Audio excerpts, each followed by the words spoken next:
So আমরা 18-19 আজকে chemistry solve করা শুরু করব। দেখি আমাদের স্টুডেন্টরা কেমন পারে। তোমাদের কিন্তু কেমিস্ট্রিতে একটা বিশাল দুর্বলতা আছে, বিশেষ করে কেমিস্ট্রি থিওরিটিক্যাল তোমরা পড়ো, কেমিস্ট্রি থিওরি তোমরা বোঝো, কেমিস্ট্রি তোমরা অনেক জিনিস নিয়ে পড়ো, বাট কেমিস্ট্রি এমসিকিউ তে গেলে তোমরা আটকায়া যাও। এটা আমার একদম খুবই পার্সোনাল এক্সপিরিয়েন্স, যে আমার এইচএসসি 21-এর প্রায় 400-450 স্টুডেন্ট আমাদের সাথে আছে, এইচএসসি 20-এর প্রায় 650 স্টুডেন্ট আমাদের মডেল টেস্ট দিচ্ছে। তো এই অনলাইনে 1-1,500 স্টুডেন্ট এই পর্যন্ত টিল নাও নানাভাবে আমাদের কাছে যারা যুক্ত ছিল, তাদের থেকে আমি যে জিনিসটা দেখছি যে কেমিস্ট্রি এমসিকিউতে খুব ভালো করে বা কেমিস্ট্রি এমসিকিউ ভালো পারে এরকম স্টুডেন্টের সংখ্যা অনেক কম। অনেক কম মানে অনেক কম, মানে খুবই কম ওইরকম স্টুডেন্টের সংখ্যা, ঠিক আছে। সো এই যে কেমিস্ট্রি এমসিকিউ তে দুর্বলতা, এটা কিন্তু অ্যাডমিশন টেস্টে গিয়ে খুব মানে জোরে একটা ধাক্কা দেয় আমাদের, ঠিক আছে। এবং এইচএসসি তে হয়তো খুব বেশি ইফেক্ট পড়ে না, বাট অ্যাডমিশন টেস্টে গিয়ে কিন্তু একটা ভালো ধাক্কা আমাদের দেয়। So that's why chemistry MCQ সমাধানের কোনো বিকল্প নাই, যত বেশি সমাধান করবা তত সমস্যা কাটবে, ঠিক আছে। আচ্ছা, তো চলো আমরা আমাদের ক্লাস স্টার্ট করি। আমাদের প্রথম যে প্রশ্নটা ছিল সেটা হচ্ছে যে কোন মৌলটার স্থায়ী আইসোটোপ আছে, কোন মৌলটির স্থায়ী আইসোটোপ আছে, স্থায়ী আইসোটোপ আছে। খেয়াল করো এই যে প্রশ্নটা, এই প্রশ্নটা থেকে আমি তোমাদের অপশনে যাওয়ার আগে আরেকটা জিনিস তোমাদের বলতে চাই। আমার যে এইচএস 21-এর ব্যাচ আছে, বিজয় ব্যাচ, সেখানে আমি লাস্ট ক্লাসে একটা প্রশ্ন দিলাম যে আইসোটোপ আসলে কিসের উপর নির্ভর করে। তো সেখানে অপশনে ছিল প্রোটন আর একটা অপশনে ছিল নিউট্রন। মেজরিটি স্টুডেন্ট প্রোটন জায়গায় দিয়ে আসছে নিউট্রনের জায়গায়।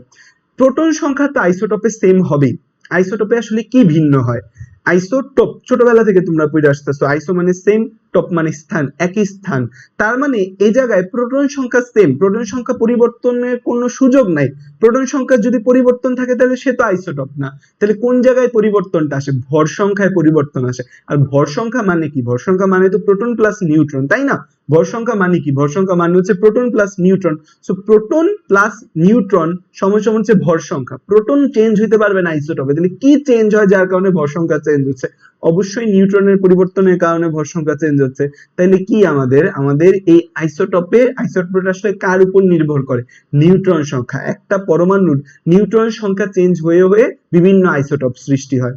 নরমালি প্রকৃতিতে যতগুলা মৌল আছে সবার আইসোটোপ আছে। এখন কথা হইছে যে ধরো যে আমাদের ক্লোরিন, এই হচ্ছে ক্লোরিন, ক্লোরিন হচ্ছে আমাদের 17। ক্লোরিনের দুইটা ফর্ম আছে, একটাকে বলি আমরা 35 বলি, আরেকটাকে আমরা 37 বলি, তাই না? একটা 35 আর একটা হচ্ছে 37। এখন এই যে 35 এবং 37 আছে, আমরা তো এই দুইটাকে হিসাব কইরা একসাথে 35.5 বলি। এখন তাহলে ক্লোরিনের আইসোটোপ কয়টা? তাহলে ক্লোরিনের আইসোটোপ আমরা দেখতে পাইতেছি একটা, আর এখানে দেখতে পাইতেছি আরেকটা, দুইটা। তো নরমালি ক্লোরিনের আইসোটোপ আমাদের দুইটা। সো পৃথিবীতে যত পরমাণু আছে বা যত মৌল আছে সবার একাধিক আইসোটোপ আছে, সবার একাধিক আইসোটোপ আছে, মানে দুইটা থাকলেই তো একাধিক হয়ে গেল। সবার একাধিক আইসোটোপ আছে। শুধুমাত্র দুইটা মৌল আছে পৃথিবীতে যাদের একটা আইসোটোপ থাকে। কয়টা আইসোটোপ? একটা আইসোটোপ, মানে স্বাভাবিক অবস্থায় সে থাকে, তার কোনো ভর সংখ্যার পরিবর্তন দেখা যায় না। সো এটাকেই আমরা বলি স্থায়ী আইসোটোপ। স্থায়ী আইসোটোপ বা যেটাকে আমরা কি বলতে পারি? একটা আইসোটোপ। স্থায়ী আইসোটোপ বা এটাকে কি বলা যায়? একটা আইসোটোপ। এই স্থায়ী আইসোটোপ বা একটা আইসোটোপ থাকে এরকম দুইটা মৌল পৃথিবীতে আছে, একটা হচ্ছে সোডিয়াম আর একটা হচ্ছে গোল্ড। এই দুইটা মৌলের আইসোটোপ হচ্ছে কয়টা? এই দুইটা মৌলের আইসোটোপ হচ্ছে একটা। এই দুইটা মৌলের আইসোটোপ কয়টা? একটা। এক কি? সোডিয়াম থাকবে আর একটা হচ্ছে গোল্ড থাকবে। তো এই যে আমাদের সোডিয়াম আছে আর এই যে আমাদের গোল্ড আছে, সোডিয়াম এবং গোল্ড, এই দুইটার আইসোটোপ একটা বা এদের আইসোটোপটা স্থায়ী, যে এদের ভর সংখ্যার কোনো পরিবর্তন ঘটে না, এদের ভর সংখ্যা স্থায়ী, তো এই জন্য বলে স্থায়ী আইসোটোপ। পরীক্ষার মধ্যে আসে যে কোন মৌলটার স্থায়ী আইসোটোপ আছে, বা পরীক্ষার মধ্যে আসে কার একটা মাত্র আইসোটোপ আছে। উদাহরণ দুইটা, একটা সোডিয়াম এবং আরেকটা হচ্ছে গোল্ড। এদের আইসোটোপ একটা থাকে, এদের আইসোটোপ একটা থাকে, এদের আইসোটোপ কয়টা থাকে? একটা আইসোটোপ থাকে এদেরকে, ঠিক আছে। সো এই হচ্ছে এটা সবচেয়ে কমন প্রশ্ন আইসোটোপ থেকে যেটা আমাদের আসে। এরপর আসো আমাদের নেক্সট প্রশ্ন। আমাদের 2 নম্বর প্রশ্নে যদি আমরা যাই, এটা ছিল প্রথম প্রশ্ন 2018-19 সহজ প্রশ্ন।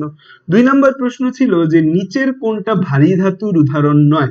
নিচের কোনটি ভারী ধাতুর উদাহরণ নয়? কোনটা ভারী ধাতুর উদাহরণ নয়? কোনটা ভারী ধাতুর উদাহরণ নয়? কোনটা ভারী ধাতুর উদাহরণ নয়? কোন জিনিসটা আমাদের ভারী ধাতুর উদাহরণ নয়? তো ভারী ধাতুর উদাহরণ নয় অপশনে আমাদের কি কি দেওয়া আছে? এই প্রশ্নটা একটু অ্যাটিপিক্যাল, এটা আমরা অ্যাজ ইউজুয়াল পড়ি না। একটা হচ্ছে মার্কারি আছে, দেন আছে আমাদের জিঙ্ক আছে, তারপর হচ্ছে গতে ক্যাডমিয়াম আছে, ঘতে কি আছে? ঘতে আর্সেনিক আছে। এখন দেখো এই প্রশ্নটা 2018-19 সালে পরীক্ষায় আসছে এবং এই প্রশ্নটা বইয়ে কোথাও সরাসরি বলা নাই যে এগুলা ভারী ধাতু, এগুলা হালকা ধাতু, এই জিনিসটা বলা নেই। বাট নর্মালি আমরা ভারী ধাতু তাদেরকে বলি যাদের ঘনত্ব অনেক বেশি এবং যারা খুব অল্প পরিমাণে প্রকৃতিতে বিদ্যমান থাকলে বা অল্প পরিমাণে খাদ্যে যদি থাকে, খাদ্যে তারা বিষক্রিয়া করতে পারে। ভারী ধাতু আমরা কাদের বলি? ভারী ধাতু হচ্ছে যারা অল্প পরিমাণে যদি আমাদের খাদ্যের মধ্যে বিদ্যমান থাকে তাহলে তারা বিষক্রিয়া করবে, এগুলো হচ্ছে ভারী ধাতু। ভারী ধাতুর ক্ষেত্রে দুইটা কথা আমাদের মনে রাখতে হবে। ভারী ধাতু, ভারী ধাতুর ক্ষেত্রে দুইটা কথা আমাদের মনে রাখতে হবে যে ভারী ধাতুর ঘনত্ব বেশি, ঘনত্ব বেশি এবং ভারী ধাতুগুলা বিষক্রিয়া তৈরি করে, খুব অল্প পরিমাণে থাকলেও তারা বিষক্রিয়া করে। এখন তোমরা যদি হচ্ছে কেমিস্ট্রি সেকেন্ড পেপারের প্রথম অধ্যায় পড়া থাকো, যেখানে পরিবেশ রসায়ন নামে একটা অধ্যায় আছে, সেখানে বিভিন্ন ধাতু কারণে যে রোগগুলো হয় সেগুলো উল্লেখ করা আছে। আর্সেনিকের কারণে কি কি রোগ হয়, ক্যাডমিয়ামের কারণে কি কি রোগ হয়, ক্রোমিয়ামের কারণে কি কি রোগ হয়, লেডের কারণে কি কি রোগ হয়, এই জিনিসগুলা কিন্তু আমাদের ওই জায়গায় উল্লেখ আছে ভারী ধাতুর মধ্যে, ঠিক আছে? সো এই যে ওরা আমাদের বিষক্রিয়া করে, সো বিষক্রিয়া যারা করে তারা আমাদের অবশ্যই ভারী ধাতু। সো আমাদের এখানে আর্সেনিক এবং ক্যাডমিয়াম দুইটাই আমাদের খাদ্যদ্রব্যে অল্প পরিমাণ থাকলে বিষক্রিয়া করবে, সো এই দুইজন আমাদের ভারী ধাতু। এখন পরীক্ষার মধ্যে তুমি জানো না কোনটা ভারী ধাতু কোনটা হালকা ধাতু, এদের ভরের কথা চিন্তা করো। এদের ভরের কথা চিন্তা করলে তুমি কি জিঙ্কের থেকে হালকা কাউকে পাচ্ছ? মার্কারি, ক্যাডমিয়াম, আর্সেনিক এরা কেউ কি আছে যে জিঙ্কের থেকে হালকা বা পারমাণবিক সংখ্যা বা পারমাণবিক ভর জিঙ্কের থেকে কম? কেউ কিন্তু নাই। সবার পারমাণবিক সংখ্যা, সবার পারমাণবিক ভর কিন্তু জিঙ্ক থেকে বেশি। তো ওই দৃষ্টিকোণ থেকেও ওরা আমাদের ভারী, জিঙ্ক আমাদের ভারী ধাতু না। তো জিঙ্ক হচ্ছে আমাদের ভারী ধাতু না। তো আমাদের প্রকৃতিতে আরো কিছু ভারী ধাতু আছে, তো এগুলা মনে রাখার জন্য আমরা একটা ছন্দ দিয়ে মনে রাখি, সেটা হচ্ছে অকর্মা লোক সব। যে যত লোক আছে, মানুষ আছে, সবাই কেমন? সবাই হচ্ছে অকর্মা। অকর্মা, অ দিয়ে কি আসতেছে? অ দিয়ে আসতেছে আর্সেনিক। ক দিয়ে কি আসতেছে? ক দিয়ে আসতেছে ক্রোমিয়াম। মার দিয়ে কি আসতেছে? মার দিয়ে আসতেছে মার্কারি, মার্কারি। তারপর হচ্ছে লোক দিয়ে কি আসতেছে? লোক দিয়ে আসতেছে, লোকের ল দিয়ে লেড। ক দিয়ে হচ্ছে কি? ক দিয়ে আসে হচ্ছে ক্যাডমিয়াম। আর স দিয়ে যেটা আসে সেটা হচ্ছে এই এইউ। স দিয়ে যেটা আসে এইউ, স্বর্ণ বা এইউ। তো অকর্মা লোকস, ব দিয়ে কিছু নেই। এরা সবাই হচ্ছে আমাদের ভারী ধাতু। এরা যদি খাদ্যে অল্প পরিমাণে বিদ্যমান থাকে, আমাদের খাবারে তারা বিষক্রিয়া তৈরি করবে এবং এদের ঘনত্ব বেশি। তো ভারী ধাতু নয় কোনটা? জিঙ্ক আমাদের ভারী ধাতু না। আর এই জিনিসগুলো সবাই ভারী ধাতু, কারণ কি? তাদের ঘনত্ব বেশি এবং তারা বিষক্রিয়া তৈরি করে। এরা কি করে? এরা বিষক্রিয়া তৈরি করে।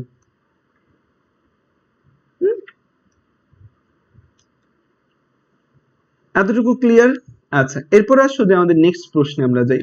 নেক্সট প্রশ্ন বলা হয়েছে যে অপটিক্যাল ফাইবার যে তৈরি করে, সেই অপটিক্যাল ফাইবারের প্রধান উপাদান কি? অপটিক্যাল ফাইবার, আচ্ছা আমাকে একটু বলো তো ফিজিক্স থেকে, অপটিক্যাল ফাইবারের মধ্যে আলোর কোন ধরনের ক্রিয়া চলে? অপটিক্যাল ফাইবারের মধ্যে আলোর কি হয়? প্রতিফলন হয় নাকি প্রতিসরণ হয় নাকি আলোর শোষণ হয়? প্রতিফলন যদি হয়, কোন ধরনের প্রতিফলন হয়? অপটিক্যাল ফাইবারে কোনটি বিদ্যমান থাকে? অপটিক্যাল ফাইবার যে থাকে, সেই অপটিক্যাল ফাইবারের মধ্য দিয়ে আমাদের যায় হচ্ছে আলো, আলোর বেগে সবকিছু যায়। এবং সেখানে কি ঘটে অপটিক্যাল ফাইবারে? ব দিয়ে কিছু নেই। অপটিক্যাল ফাইবারে কি ঘটে বলতো? অপটিক্যাল ফাইবার যে রয়েছে, সেই অপটিক্যাল ফাইবারের মধ্যে আলোর কি ঘটে? এটা কিন্তু পরীক্ষার মধ্যে আসে এবং আমরা কেন জানি এই জিনিস ভুল করি। আলোর পূর্ণ অভ্যন্তরীণ প্রতিফলন ঘটে। কি ঘটে? আলোর পূর্ণ অভ্যন্তরীণ প্রতিফলন ঘটে। তো আমাদের এখানে রয়েছে ম্যাগনেসিয়াম অক্সাইড রয়েছে, তারপর হচ্ছে এখানে ম্যাগনেসিয়াম অক্সাইড আছে, calcium oxide, copper oxide, calcium oxide, copper oxide এবং হচ্ছে সিলিকন অক্সাইড আছে। সো অপটিক্যাল ফাইবার যে আছে এটা একটা বিশেষ ধরনের একটা টিউব, অপটিক্যাল ফাইবার যেটা, সেটার মধ্যে দিয়ে আলোর পূর্ণ অভ্যন্তরীণ প্রতিফলন ঘটে এবং এই অপটিক্যাল ফাইবারটার মধ্যে কাঁচ তৈরির উপাদানও যুক্ত থাকে। কি তৈরির উপাদান? কাঁচ তৈরির উপাদান। আমাদের কাঁচের প্রধান উপাদান কিন্তু সিলিকা, এটা কিন্তু সিলিকা। তো সিলিকা হচ্ছে আমাদের অপটিক্যাল ফাইবার তৈরিতে ব্যবহার হয়। এই যে সিলিকন ডাইঅক্সাইড আছে, এটা হচ্ছে এই অপটিক্যাল ফাইবার তৈরিতে ব্যবহার হয়, অপটিক্যাল ফাইবার তৈরিতে ব্যবহার হয়। সিলিকা কিসে ব্যবহার হয়? অপটিক্যাল ফাইবার তৈরিতে সিলিকা ব্যবহৃত হয়।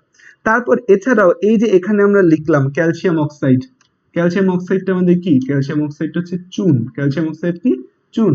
আর যদি আমি চুনের পানি বলি তাহলে সংকেত কি হবে আমাকে একটু জানাও তো কমেন্টে। চুন বলছি ক্যালসিয়াম অক্সাইড, চুনের পানি যদি বলি তাহলে সংকেত কি হবে আমাদের? তারপর হচ্ছে যে আমাদের আরো যে রয়েছে ম্যাগনেসিয়াম অক্সাইড, ম্যাগনেসিয়াম অক্সাইড যে আছে আমাদের, এই ম্যাগনেসিয়াম অক্সাইড এবং হচ্ছে অ্যালুমিনিয়াম অক্সাইড, এই ম্যাগনেসিয়াম অক্সাইড এবং অ্যালুমিনিয়াম অক্সাইড এই দুইজন যে কাজটায় ব্যবহৃত হয় সেটা হচ্ছে যে এই দুই বন্ধু অটোমোবাইলের স্পার্ক প্লাগ, অটোমোবাইল যে আছে গাড়ি, সেখানে স্পার্ক প্লাগ তৈরিতে ব্যবহার হয়। অটো মোবাইলের স্পার্ক প্লাগ, মোবাইলের স্পার্ক প্লাগ, স্পার্ক প্লাগ তৈরিতে ব্যবহৃত হয় এটা। তো এই হচ্ছে যে এদের এক একজনের কাজ, এই হচ্ছে এদের এক একজনের কাজ। কপার অক্সাইডটা এই হচ্ছে এদের এক একজনের কাজ। তো কপার অক্সাইডটা নরমালি আমাদের জারক হিসেবে ব্যবহৃত হয়, কপার অক্সাইডটা এটা একজন জারক, এই জারক হিসেবে ব্যবহৃত হয়। সো আমাদের এই অপটিক্যাল ফাইবার তৈরিতে কে ব্যবহার হচ্ছে? সিলিকা ব্যবহৃত হচ্ছে। সিলিকা কিন্তু কাঁচ তৈরির একটা উপাদান। সিলিকা কিসের উপাদান? কাঁচ তৈরির উপাদান। Very good. আমাদের হচ্ছে চুনের পানিকে আমরা কি বলি? ক্যালসিয়াম হাইড্রোক্সাইড বলি। কি বলি? ক্যালসিয়াম হাইড্রোক্সাইড বলি। ওকে, নেক্সট প্রশ্ন আমাদের যেটা, সেই প্রশ্নটা হচ্ছে আমাদের হাজারিনাথ স্যারের বই থেকে আসে নাই, গুহ স্যারের বই থেকে আসছে। আমি আমার দুইটা ভিডিওতে দুইবার দুইটা বইয়ের নাম সাজেস্ট করছি। হাজারিনাথের সাথে একবার বলছি হচ্ছে যে গুহ, আরেকবার বলছি কবির। কারণ হচ্ছে যে এক এক সময় এক এক বই থেকে হচ্ছে প্রশ্ন আসে। আচ্ছা, কত তাপমাত্রায় তাপমাত্রায় তুতে, কত তাপমাত্রায় যে তুতে আছে, তুতেটা সাদা অনাদ্র সালফেটে রূপান্তরিত হয়, অনাদ্র সালফেটে পরিণত হয়। তুতের বর্ণ কি বলতো? নরমালি একটা তুত, তুত হচ্ছে copper sulphate, copper sulphate into 5 অণু পানি, এটা হচ্ছে তুত। তুত মানে কি? তুত মানে হচ্ছে কপার সালফেট ইন্টু 5 অণু পানি। তুত মানে হচ্ছে কপার সালফেট ইন্টু 5 অণু পানি। তুত মানে কি? তুত মানে হচ্ছে কপার সালফেট ইন্টু 5 অণু পানি। তুত মানে হচ্ছে কপার সালফেট ইন্টু 5 অণু পানি। তুত মানে কি? কপার সালফেট ইন্টু 5 অণু পানি, কপার সালফেট ইন্টু 5 অণু পানি, এটা হচ্ছে তুত। এটার তুত, এটার হচ্ছে বর্ণটা কি? নরমালি তুতের বর্ণ, তুতের বর্ণ হচ্ছে হয় আমাদের নীল হয়। তুতের বর্ণ কেমন হয়? নীল হয়। এই তুতকে তাপ দিলে, তাপ দিলে দেখা যাবে কি, যদি যখন তুমি তাপ দিবা তখন এই পানিগুলা বাষ্পীভূত হয়ে চলে যাবে, হয়ে তৈরি হবে কপার সালফেট। যখন কোনো কিছুর মধ্যে পানি থাকে তখন সেটাকে বলি আমরা আর্দ্র, আর্দ্র মানে পানি আছে। আর যখন কোথাও পানি নাই তখন সেখানে টার্মটা আসে অনার্দ্র, টার্মটা আসে কি আসে? অনার্দ্র টার্মটা আসে। সো এটা হচ্ছে আর্দ্র, এটা হচ্ছে অনার্দ্র। সো এই যে আমাদের অনার্দ্র রূপে তৈরি হইতে কত তাপমাত্রা প্রয়োজন? এখানে অনেকগুলা তাপমাত্রা আছে আমাদের, কিন্তু হচ্ছে তোমার তো আলটিমেটলি এটা মুখস্থই করতে হবে না, এটা তো আর বোঝার কিছু নাই। বাট এটা পরীক্ষার মধ্যে কিন্তু আসছে, মেডিকেল অ্যাডমিশন টেস্টে আসছে। মেডিকেল অ্যাডমিশন টেস্টে এরকম প্রশ্নগুলাই দেয়, ফালতু প্রশ্ন যেগুলো বোঝার কিছু নেই। তো কত? 260 ডিগ্রি সেলসিয়াস, 260 ডিগ্রি সেলসিয়াস তাপমাত্রা যদি তুমি দাও তাহলে এই কপার সালফেট ইন্টু 5 অণু পানি যে তুতটা আছে সেটার পানিগুলা উড়ে চলে যাবে, শুধু কপার সালফেট থাকবে। উত্তর 260 ডিগ্রি সেলসিয়াস। ঠিক আছে, এটা 2018-19 সালের মেডিকেল ভর্তি পরীক্ষার প্রশ্ন। ঠিক আছে, 2018-19 সালের মেডিকেল ভর্তি পরীক্ষার প্রশ্ন। তাইলে এই দুইটা কথা আমাদের মনে রাখতে হবে। আচ্ছা, এটা তাহলে সাদা, তাহলে আর্দ্র অবস্থায় এটা নীল, অনার্দ্র অবস্থায় কিন্তু সে সাদা। এবার আসে আমাদের নেক্সট প্রশ্নের মধ্যে, তাহলে কি আমাদের মেডিকেলের নেক্সট প্রশ্নটা কি আসছে? আমাদের 18-19 সেশনের নেক্সট প্রশ্নটা ছিল পর্যায় সারণীর কোন মৌলকে আদর্শ মৌল বলা হয়? পর্যায় সারণীর কোন মৌলকে আদর্শ মৌল বলে।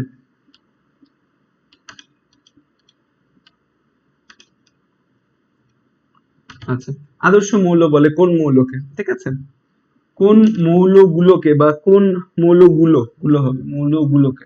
আচ্ছা, এখন এখানে আমাদের হচ্ছে 1 নম্বরে বলা আছে গ্রুপ 1, এরপর বলা আছে পর্যায় 1, পর্যায় গ্রুপ 2, পর্যায় 2 এবং 3। আচ্ছা, বলো তো তোমরা উত্তর কি হবে এটা? আচ্ছা, 2 আর 3 পর্যায়ে যারা বলতেছো কেন, কারণ কি? এই যে পর্যায় 2 এবং 3 এদেরকে আমরা আদর্শ মৌল কেন বলবো? পর্যায় 2 এবং 3 এদেরকে আমরা কেন আদর্শ মৌল বলছি? তোমরা বললা আদর্শ মৌল বলো, বাট রিজনটা কি? ঠিক আছে, কারণ কি? পর্যায় 2-3 কে আমরা আদর্শ মৌল বলি, কারণটা কি? পর্যায় 2-3 কে আদর্শ মৌল বলার পেছনে নিশ্চয়ই কোনো লুকায়িত কারণ তো থাকতে হবে যে না কেন আমি বলতেছি, কারণটা কি?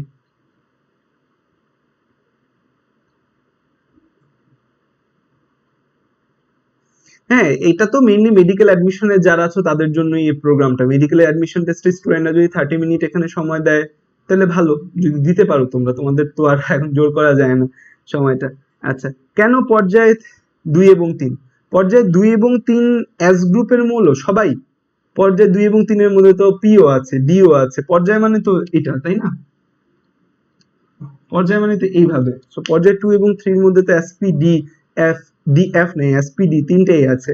পর্যায় 2 কে কেন হচ্ছে যে আমরা 2 এবং 3 কে কেন আমরা হচ্ছে এই এস গ্রুপের, কেন পর্যায় 2 এর মধ্যে কি ডি ব্লক? পর্যায় 2 3, আচ্ছা, পর্যায় 2 3 এস আর পি ব্লক, ওকে, এস আর পি ব্লক। আর আর কি? এস আর পি ব্লক গেল, এস এবং পি ব্লক বললা, আর কি কারণ আছে? এস পি ব্লক মানলাম, এফ তো হবে না, ডিও হবে না, ডি হচ্ছে 4 থেকে শুরু হয়, ডি 4 থেকে শুরু হয়। আরেকটা কারণ হচ্ছে এদেরকে প্রচুর পরিমাণে পৃথিবীতে পাওয়া যায়। মেইন কারণটা হচ্ছে আদর্শ মৌল বলার কারণ হচ্ছে অন্য মৌলগুলা পৃথিবীতে খুব বেশি পাওয়া যায় না, এদেরকে প্রচুর পরিমাণে পৃথিবীতে পাওয়া যায়।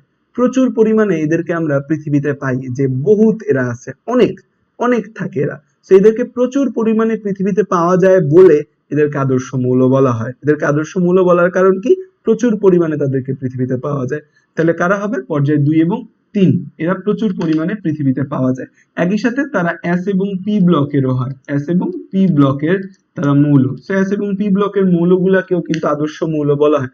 হাজাইন আক্তারের বইয়ে কিন্তু বলা আছে এস এবং পি ব্লকের মৌলগুলাকে কি বলা হয়?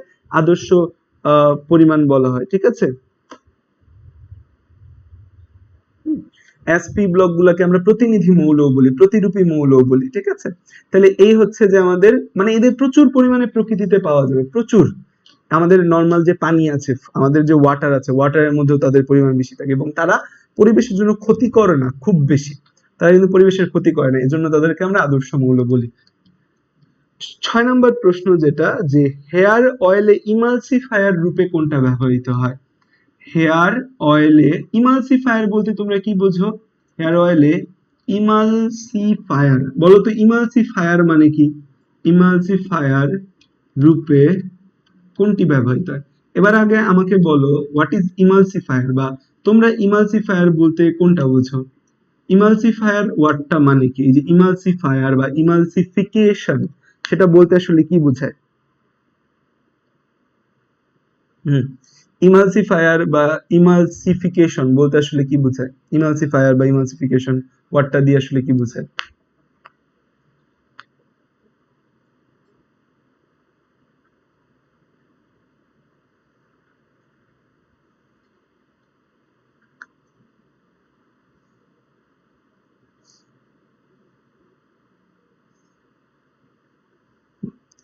ইমালসিফায়ার আমরা তাদের বলি যারা হচ্ছে তেল এবং জল দুইটাকে একসাথে মিশাইতে সাহায্য করে। নরমালি তেল এবং জল বা কিছু কিছু জিনিস আছে যারা একে অপরের সাথে দ্রবীভূত হয় না। ইমালসিফায়ার হচ্ছে যারা এই তেল এবং জল দুইটাকে একসাথে মিশিয়ে দ্রবণটাকে ঘন করতে সাহায্য করে। তেল জল বা এমন দুইটা দ্রাবক যারা একে অপরের সাথে দ্রবীভূত হয় না, তাদেরকে একসাথে মিলিয়ে দ্রবণটাকে ঘন করতে সাহায্য করে, তাদেরকে আমরা বলি ইমালসিফায়ার। তাদেরকে আমরা কি বলি? ইমালসিফায়ার। তাদেরকে আমরা কি বলি? ইমালসিফায়ার বলি। তাদেরকে আমরা কি বলি?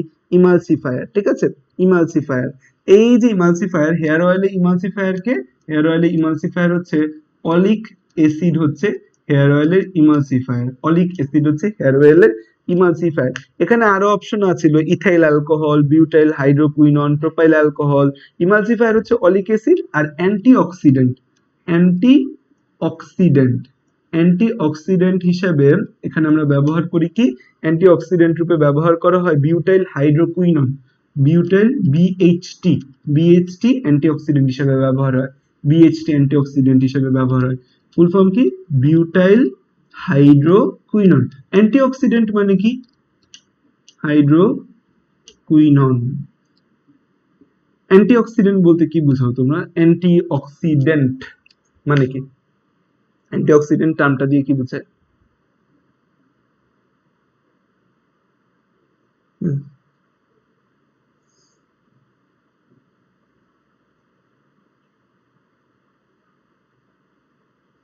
What is antioxidant? অ্যান্টিঅক্সিডেন্ট টার্মটা যে ব্যবহার করি আমরা, আমাদের পঞ্চম অধ্যায়ে আছে, অ্যান্টিঅক্সিডেন্ট বলতে আসলে কি বোঝায়?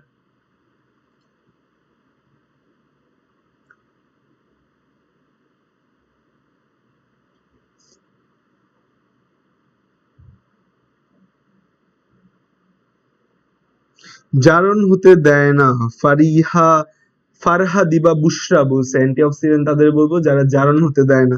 বাকিরা কি তার সাথে একমত? কোশ্চেন রিপিট হইতেও পারে, নাও হইতে পারে, বলা যায় না। কোশ্চেন রিপিট হওয়া অনেক আগে থেকে বাদ দিয়ে দিছে, মাঝে মাঝে হয়, মাঝে মাঝে হয় না। Admission test uncertain. যারা জারণ প্রতিরোধ করে, অ্যান্টিঅক্সিডেন্ট। অক্সিডেন্ট আছে অক্সিডেশন থেকে। অক্সিডেশন মানে জারণ, অ্যান্টি মানে বিপরীত, হইতে দিবে না। যারা জারণ হইতে দেয় না তাদেরকে বলি আমরা অ্যান্টিঅক্সিডেন্ট। তাদেরকে আমরা কি বলি? অ্যান্টিঅক্সিডেন্ট। ন্যাচারাল অ্যান্টিঅক্সিডেন্টের নাম বলো তো। ন্যাচারাল অ্যান্টিঅক্সিডেন্ট আমাদের আশেপাশে সমাজের মধ্যে বিদ্যমান রয়েছে ন্যাচারাল অ্যান্টিঅক্সিডেন্ট কিছু, যারা আমাদের চারপাশের পরিবেশেই বিদ্যমান রয়েছে, আমাদের মাঝেই তারা থাকে, তাদেরকে বলি আমরা ন্যাচারাল অ্যান্টিঅক্সিডেন্ট। এরকম ন্যাচারাল অ্যান্টিঅক্সিডেন্ট কিছুর নাম বলো। খুবই সহজ। ন্যাচারাল অ্যান্টিঅক্সিডেন্ট আমরা খাই, আমাদের জ্বর টর হইলে ডাক্তাররা বলে যে বেশি বেশি করে এই ধরনের খাবার খাবেন। ন্যাচারাল অ্যান্টিঅক্সিডেন্ট খাইতে ডাক্তাররা আমাদের বারবার বলে। কি কি খাইতে বলে ডাক্তাররা? ভিটামিন সি জাতীয় খাবার খাইতে বলে। ভিটামিন সি জাতীয় খাবার খাইতে বলে। ভিটামিন সি জাতীয় খাবার খাইতে বলে। আর কি হচ্ছে? আমাদের ভিটামিন ই জাতীয় খাবার প্রয়োজন হয়, বা ভিটামিন ই দরকার হয় আমাদের। Beta carotene. Beta carotene beta carotene beta carotene beta carotene মানে হচ্ছে ভিটামিন এ। আর হচ্ছে সেলেনিয়াম। সেলেনিয়ামটা তো একটা ধাতু। সেলেনিয়াম হচ্ছে একটা ধাতু। ঠিক আছে, এই চারটা হচ্ছে যে আমাদের কি, এরা হচ্ছে আমাদের ন্যাচারাল অ্যান্টিঅক্সিডেন্ট। এরা কি? Natural antioxidant. এরা ন্যাচারাল অ্যান্টিঅক্সিডেন্ট হিসেবে কাজ করে। Vitamin C, vitamin E, beta carotene, selenium. আচ্ছা, এই চারটা হচ্ছে আমাদের ন্যাচারাল অ্যান্টিঅক্সিডেন্ট। এছাড়াও তোমরা হলুদের নাম বলছো, যে হলুদও একটা ন্যাচারাল অ্যান্টিঅক্সিডেন্ট। হ্যাঁ, খুবই ভালো যারা হলুদ বলছো। হলুদও হচ্ছে আমাদের একটা ন্যাচারাল অ্যান্টিঅক্সিডেন্ট। হলুদও একটা ন্যাচারাল অ্যান্টিঅক্সিডেন্ট। তো অনেকগুলা ন্যাচারাল অ্যান্টিঅক্সিডেন্ট আমরা পেয়ে গেলাম। ওকে, নেক্সট প্রশ্ন আমাদের যেটা ছিল সেটা হচ্ছে চশমার লেন্স তৈরিতে কোন ধরনের কাঁচ ব্যবহার করা হয়? চশমার লেন্স তৈরি করবা তোমরা, তোমরা বাসা বাড়িতে যে চশমা ব্যবহার করো না, সেই চশমা, বা এখানে নিশ্চয়ই অনেক চশমা পরা মানুষ আছো, এই চশমা পরা মানুষরা যে চশমা পরো, এই চশমার লেন্স তৈরিতে কি ব্যবহার করা হয়? চশমার লেন্স তৈরিতে কি ব্যবহার? লেন্স তৈরিতে কোন ধরনের গ্লাস ব্যবহৃত হয়? কোন ধরনের গ্লাস ব্যবহৃত হয়? তোমরা আমার অর্থনৈতিক রসায়নের ক্লাসটা করছো কিনা আমি জানি না। অর্থনৈতিক রসায়নের ক্লাসের মধ্যে আমি এই জিনিসটা ক্লিয়ার করছিলাম। আমাদের চশমা তৈরিতে দুই ধরনের গ্লাস লাগে। চশমা তৈরিতে দুই ধরনের গ্লাস লাগে। একটাকে বলা হয় ফ্লিন্ট গ্লাস। চশমা দুই ধরনের গ্লাস দিয়ে তৈরি হতে পারে। একটাকে বলি আমরা ফ্লিন্ট গ্লাস, আরেকটাকে বলি আমরা ক্রুক্স ক্রুক্স গ্লাস। ঠিক আছে, এই দুই টাইপের গ্লাসই আমাদের কি করে, এই দুই টাইপের গ্লাসই হচ্ছে আমাদের চশমার লেন্স তৈরিতে তারা ব্যবহৃত হয়। এখন কথা হচ্ছে এই যে ফ্লিন্ট আর ক্রুক্স, এই দুইটাই আমাদের হচ্ছে যে চশমার লেন্স তৈরি করে, দুইটাই কি করে আমাদের চশমার লেন্স তৈরি করে, এটাও চশমার লেন্স তৈরি করে, এটাও চশমার লেন্স তৈরি করে। কিন্তু ক্রুগস গ্লাসের একটা বিশেষায়িত হচ্ছে তারা আল্ট্রাভায়োলেট রে প্রতিরোধক, আল্ট্রাভায়োলেট রে প্রতিরোধক। আচ্ছা, নরমালি আমরা আল্ট্রাভায়োলেট রে প্রতিরোধক যে গ্লাসগুলো আছে সেটা আমরা ঘরে ব্যবহার করি না, বা তোমরা যারা নর্মাল চশমা পরো সেখানে ব্যবহার করা হয় না। কোথায় ব্যবহার করে? সানগ্লাস যেগুলা তৈরি করে, সানগ্লাস, রোদ চশমা যেগুলা সূর্যের দিকে তাকায় থাকা যায়, যে চশমাগুলা পোলারাইজড সানগ্লাস বলি, যে সূর্যের দিকে তাকায় থাকা যায়, সূর্যের আলো চোখে পড়ে না, বা সূর্যের আলোটা আমাদের ইউভি রেট আমাদের হচ্ছে কোনো ক্ষতি করতে পারে না, এরকম গ্লাস যেগুলো আছে সানগ্লাস, সেই জায়গাগুলোর মধ্যে হচ্ছে আমাদের এই ক্রুগস গ্লাস ব্যবহার করা হয়। আর আমরা নর্মালি বাসা বাড়িতে যে চশমার লেন্স ব্যবহার করি, আমরা বাসা বাড়িতে যে চশমা পরি, ঠিক আছে, সেই জায়গায় আমাদের কি ব্যবহার করা হয়?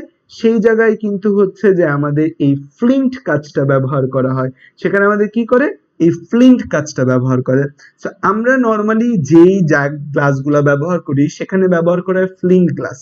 আর সানগ্লাস বা পোলারাইজ সানগ্লাস যেগুলো দামি একটু, যে সূর্যের দিকে তাকায় থাকা যায়, যেগুলো দিয়ে আল্ট্রাভায়োলেট রে প্রতিরোধক, সেগুলোতে ক্রুগস গ্লাস ব্যবহার করে। এখন এই প্রশ্নটার অপশনে এই ফ্লিন্টও ছিল, ক্রুগসও ছিল।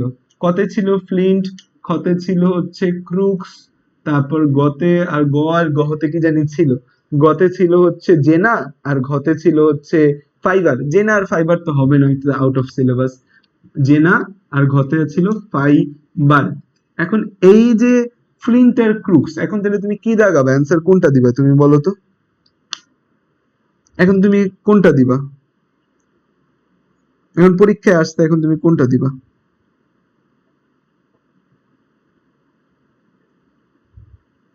এখন তুমি কোনটা দিবা? কোনটা দিবা বলো?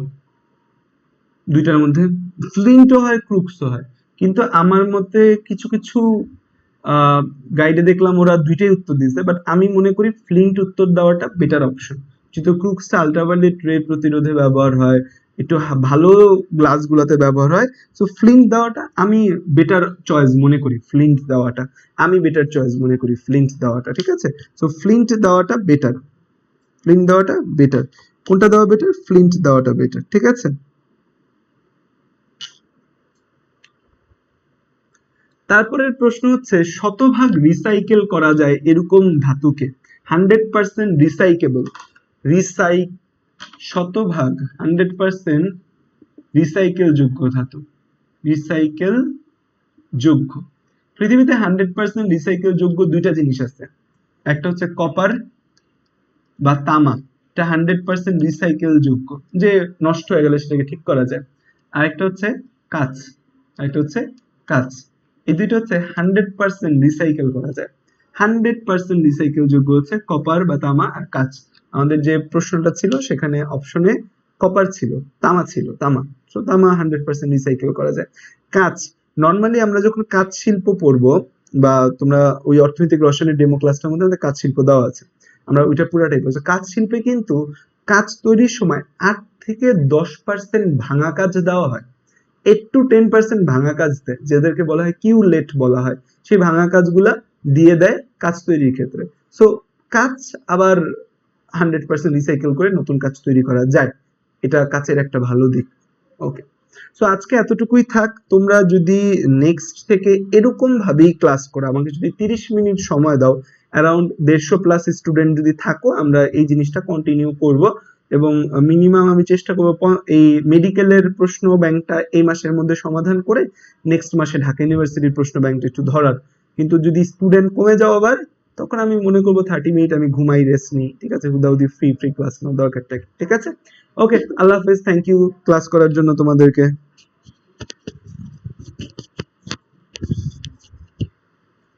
হ্যাঁ, রেগুলার মানে কি মাঝে মাঝে না হইতে পারে, যেমন শনিবার হবে না কারণ আমার দাঁতের অ্যাপয়েন্টমেন্ট আছে ডাক্তারের কাছে, ঠিক আছে, কালকে হবে। তো এরকম মোটামুটি মেজরিটি ডেতেই 5টা বাজে হবে। সো যদি 1-2 দিন না হয় আমি বলে দিব আজকে 5টায় হবে না, বাট ধরে রাখো 5টায় হবে আমাদের ক্লাস, ঠিক আছে।